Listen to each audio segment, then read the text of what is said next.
कक्षा 9वीं में पढ़ने वाले सभी विद्यार्थियों को सुप्रभात। विद्यार्थियों, आपने कक्षा 8वीं उत्तीर्ण कर ली है और आपने कक्षा 9वीं में प्रवेश लिया है। आप विद्यालय जाकर विभिन्न विषयों की किताब भी लेकर आ गए हैं। आपने उनको पढ़ना भी शुरू कर दिया है। कुछ विद्यार्थियों ने मुझे व्हाट्सएप पर मैसेज किया है कि उन्होंने गणित की किताब को पढ़ा है लेकिन कठिन लग रही है।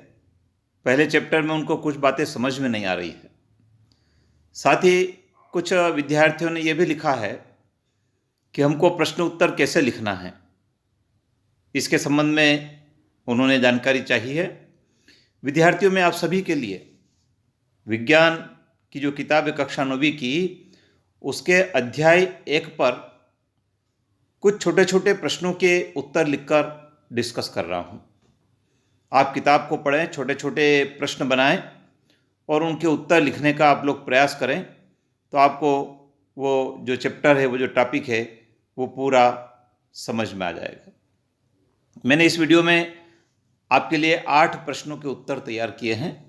साथ में एक पूरक प्रश्न भी आपके होमवर्क के लिए दिया है। आप इसको ध्यानपूर्वक सुनें और आपकी किताब को आप गंभीरता से पढ़कर मैंने जिस प्रकार से उत्तर लिखने का प्रयास किया है, ऐसा प्रयास आपको भी करना चाहिए। आइए जानते हैं पहला प्रश्न क्या है। पहला प्रश्न लिखा है कि पदार्थ किसे कहते हैं। विद्यार्थियों, हमारे आसपास असंख्य वस्तुएं हम देखते हैं। ये वस्तुएं जिस सामग्री से बनी होती है उसे पदार्थ का नाम दिया जाता है। जैसे हवा, पानी, कुर्सी, टेबल, पेन, शाही, पत्थर, रेत, मिट्टी, तार, बादल, पौधे, पशु आदि सभी पदार्थ की श्रेणी में आते हैं। पदार्थ में भार होता है, पदार्थ स्थान घेरता है तथा ज्ञानेंद्रियों के द्वारा जिसकी उपस्थिति को जाना जा सकता है उसे पदार्थ कहते हैं।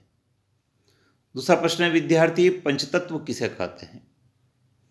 विद्यार्थियों, वैज्ञानिकों एवं दार्शनिकों ने पदार्थ को 5 मूल तत्वों में विभाजित किया है। जैसे वायु, पृथ्वी, अग्नि, जल और आकाश। ये 5 तत्व, इन्हीं 5 तत्वों से सभी वस्तुएं बनी हुई है, चाहे वे सजीव हो या निर्जीव हो। तीसरा जो हमारा प्रश्न है वो है, पदार्थ का वर्गीकरण कीजिए। तो विद्यार्थियों, वैज्ञानिकों ने पदार्थ को 2 प्रकार से वर्गीकृत किया है। पहला भौतिक गुण के आधार पर वर्गीकरण, दूसरा रासायनिक प्रकृति के आधार पर पदार्थ का वर्गीकरण। अगला प्रश्न हमारा है, पदार्थ के भौतिक वर्गीकरण का क्या अर्थ है। विद्यार्थियों, किसी पदार्थ की बाहरी रचना के आधार पर वर्गीकरण भौतिक वर्गीकरण कहलाता है। इस वर्गीकरण में पदार्थ को 4 भागों में विभाजित किया जा सकता है: ठोस, द्रव, गैस और प्लाज्मा। अगला प्रश्न है, पदार्थ के रासायनिक वर्गीकरण का क्या अर्थ है। विद्यार्थियों, किसी पदार्थ की आंतरिक रचना के आधार पर वर्गीकरण रासायनिक वर्गीकरण कहलाता है। इस वर्गीकरण में पदार्थ को 3 भागों में वर्गीकृत किया जा सकता है: तत्व, यौगिक और मिश्रण। अगला प्रश्न है, विद्यार्थियों, पदार्थ के गुण लिखिए। बहुत महत्वपूर्ण प्रश्न है। पदार्थ के गुणों की हम जब बात करते हैं तो पदार्थ कणों से मिलकर बना होता है।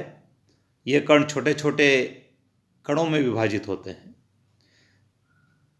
दूसरा, पदार्थ के कणों में अभिलाक्षणिक गुण पाया जाता है, अर्थात कणों के बीच रिक्त स्थान होता है, कण निरंतर गतिशील होते हैं और कण एक दूसरे को आकर्षित करते हैं। तीसरा है, पदार्थ में कठोरता एवं जल में विलयता का गुण पाया जाता है।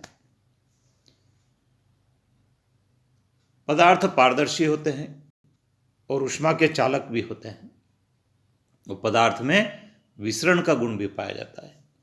विद्यार्थियों, पदार्थ में जब हम विलय की बात करते हैं तो कुछ पदार्थ ऐसे होते हैं जिनमें अविलयता का गुण भी पाया जाता है।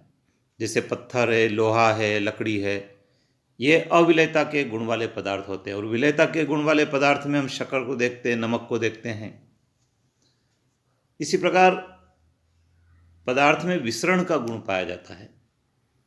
विद्यार्थियों, विसरण का मतलब होता है दो पदार्थों के कणों का स्वतः आपस में मिल जाना, विसरण कहलाता है। जैसे जब अगरबत्ती को हम जलाते हैं तो उसमें विसरण का गुण है, खाना पकाते तो उसमें विसरण का गुण है, क्योंकि उसकी गंध हमारे नाक तक स्वतः पहुंच जाती है। तो ये तो हुआ पदार्थ के गुण। विद्यार्थी, एक पूरक प्रश्न आपके लिए बनाया है इस चैप्टर पर, और वह है कि पदार्थ के कणों की विशेषताएं लिखिए। ये प्रश्न आपको प्रतिपूरक प्रश्न है, आप इसको जरूर लिखें। फिर प्रश्न है, क्या पदार्थ के कण निरंतर गतिशील होते हैं? हाँ, पदार्थ के कण निरंतर गतिशील होते हैं, अर्थात उनमें गतिज ऊर्जा होती है, और तापमान बढ़ने से कणों की गति भी तेज हो जाती है। अगला महत्वपूर्ण प्रश्न है विद्यार्थियों, विसरण का क्या अर्थ है? ऊपर भी आया था विसरण। विद्यार्थियों, दो विभिन्न पदार्थों के कणों का स्वतः मिलना ही विसरण कहलाता है। जैसे हम दूसरे शब्दों में हम कहें कि गैस एवं द्रव के अणुओं का वातावरण में फैलना विसरण कहलाता है। जैसे अगरबत्ती के जलने पर, खाद्य पदार्थ के पकने पर उसकी गंध पूरे वातावरण में फैल जाती है। पदार्थ के इस गुण को हम विसरण कहते हैं। तो विद्यार्थी, ये लिखने का तरीका है, आप छोटे छोटे प्रश्न बनाएं, किताब को पढ़ें, उनको नोट करें।